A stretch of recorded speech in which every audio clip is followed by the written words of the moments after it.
आज भी हम किसी बच्चे से ये पूछें जंगल का राजा कौन होता है, क्या उत्तर देगा? आपका क्या उत्तर होगा?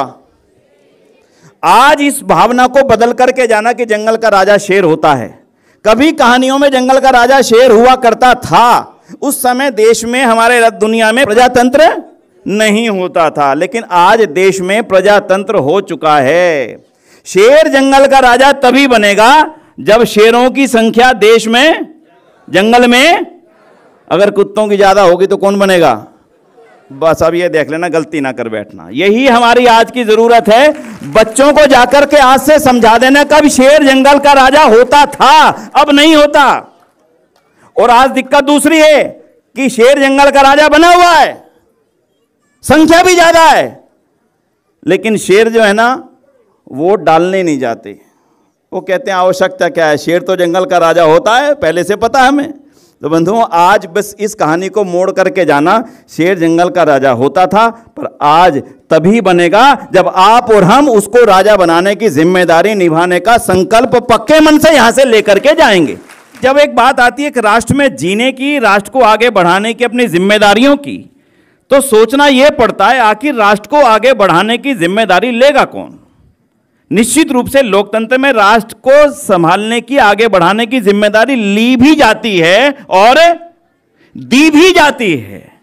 और देने में कौन लोग हैं? जो आप और हम यहां पर उपस्थित हैं। इसलिए आज ऐसी परिस्थिति में जो देश खड़ा है, इसमें न्यूट्रल होकर के नहीं रहा जा सकता।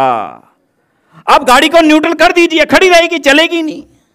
करके देखिए, गाड़ी को आगे चलाने के लिए या तो आपको फॉरवर्ड गियर लगाना पड़ेगा, या फिर अब आप फॉरवर्ड गियर लगाने की तैयारी में बैठे हैं या बैक गियर लगाने की तैयारी में बैठे हैं? जोर से बोलना जरा। फॉरवर्ड गियर क्या है वो भी आप जानते हैं, किसी को बताने की आवश्यकता नहीं। जिस देश को जहां से ले जाकर के जहां पर ले जाया जा चुका है, जिस तप के द्वारा, वो छोटा तप नहीं है, बड़ा तप है, और उस तप के द्वारा इस देश को जहां तक ले जाया जा चुका है, जिस सोच के साथ में लेके जाया जा चुका है, कभी कल्पना नहीं की थी। ऋषि दयानंद सत्यार्थ प्रकाश में लिखते हैं, और वो लिखते हैं कि हमें अपनी गुलामी की सारी निशानियां मिटा करके ही दोबारा से भारत को विश्व गुरु बनाने की ओर ले जाना होगा। और वो काम मैं और आप अकेले नहीं कर सकते जब तक राजनीतिक हाथ हमारे मुख्य रूप से हमारी सिर के ऊपर ना हो, मजबूती से ना हो। और वो गुलामी की निशानियां जिनके बारे में सत्यार्थ प्रकाश में वो लिखते हैं विश्वनाथ मंदिर के बारे में, अगर आपने सत्यार्थ प्रकाश पढ़ा है तो, किस प्रकार से क्या क्या हुआ, सोमनाथ मंदिर के बारे में लिखते हैं। और बंधुओं, जो कुछ आज हुआ है वो हमारे लिए गर्व का विषय है। और वो इतना गर्व का विषय है कि आर्य समाज का एक एक बच्चा गुलामी की निशानियों को उखाड़ फेंकने के लिए जिस संकल्पबद्धता की हमने देखा है, जिसको कुछ दिन पहले मुझे लगता है कि उसको और लंबे समय तक हमारे सिर पर रह करके हमारे नेतृत्व करने की आवश्यकता है। और यह आर्य समाज इसको गहराई से स्वीकार करता है। इसमें हमें किसी तरह की कोई चूक करने की बिल्कुल भी विचार करके चलना। लोग कहते हैं एक किनारे खड़े हो जाओ, भाई साहब खड़े रहो। अगर संघर्ष करना है तो नदी के बीच में जाना पड़ेगा। किनारे खड़े होकर के भाई साहब हम तो किनारे पर खड़े हैं, हमें नहीं पता क्या है ना, ये बात ठीक है। बड़े भाई हमारे माननीय सुधांशु जी कई बार मिलना होता है, हमारे साथ एक बड़ी समस्या होगी आर्य समाज के साथ। लोग कहते हैं कि भाई साहब आप एक पार्टी का समर्थन करते हो। मैंने कहा बिल्कुल नहीं करते, कतई नहीं करते। नहीं बोले भाई साहब आपके हर मंच पे। मैंने कहा कैसे, आप कैसे हमारे पर ब्लेम लगा रहे हो, पार्टी का समर्थन करते हैं। बोले आर्य समाज के जिस मंच पे जाओ वहीं कहते राष्ट्रवाद राष्ट्रवाद। अब राष्ट्रवाद को कहते ही अगर एक पार्टी का समर्थन होना दिखता है तो मुझे लगता है कि इससे ज्यादा और कोई पहचान किसी ऐसी पार्टी की नहीं हो सकती जिसको हम और आप सब इस समय आज की जरूरत की चर्चा कर रहे हैं। हम कल क्या परिस्थितियां होंगी उस समय आर्य समाज सोचेगा। आज की जो परिस्थितियां हैं, हमें मजबूती से निर्णय भी लेना है, मजबूती से संकल्प भी लेना है, और मजबूती से उस संकल्प को निभाना भी है। केवल दिल्ली के लिए नहीं। आप सोचे दिल्ली के लिए ना, अकेली दिल्ली नहीं है, पूरा देश है। आपके मित्र, भाई बहन, बंधु बांधव, इतना सोशल मीडिया, पता नहीं रात दिन आप कितना खेल करते हैं उस पर।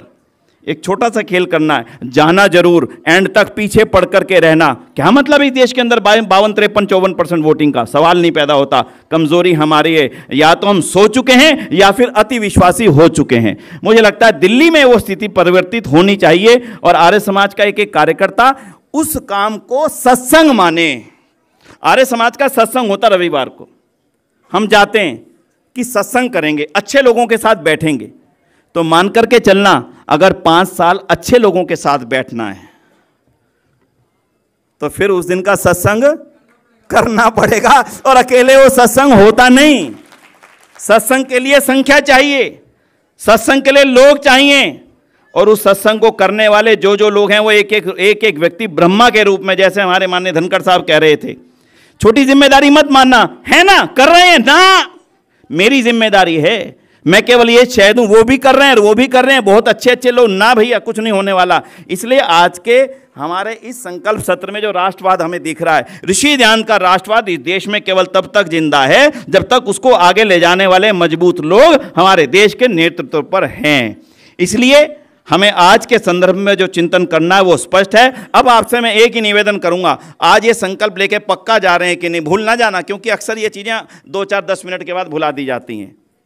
ना बाहर जाना, ना कहीं और जाना, 25 मई को केवल एक ही जगह जाना। राष्ट्रवाद अगर हमारी पहचान किसी एक तरफ झुकाव दिखाती है तो वो झुकाव हमें, जोर से बोलना, वो झुकाव हमें, तो इसलिए भाई राष्ट्रवाद का नारा तो देश का रहेगा, और जो तप करके इस देश को आगे बढ़ाने की, ऋषि ध्यान की सोच के अनुसार विश्व गुरु बनाने की कल्पना मन में लेकर के आगे बढ़ रहे हैं, उनको आगे ले जाने में मेरा जो योगदान है उसमें मैं कहीं चूक ना जाऊं, इसलिए उसकी तैयारी आज करके जाना। एक एक आर्य समाज का जितने लोग बैठे हैं, मुझे मालूम है वर्किंग डे है, सामान्य नहीं है। आपके साथ में सुधांशु जी, हमारे यहाँ पे 350 आर्य समाज है दिल्ली में, और इस समय दिल्ली के अंदर हमारे 40 स्कूल हैं डीएवी सहित।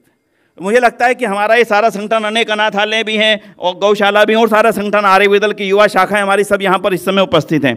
एक एक कार्यकर्ता इस समय देश के लिए होने वाले यज्ञ में अपनी आहुति डालने के लिए पूरी तरह तैयार है, और एक जोरदार नारा हम लगाएंगे, बोलो भारत माता की।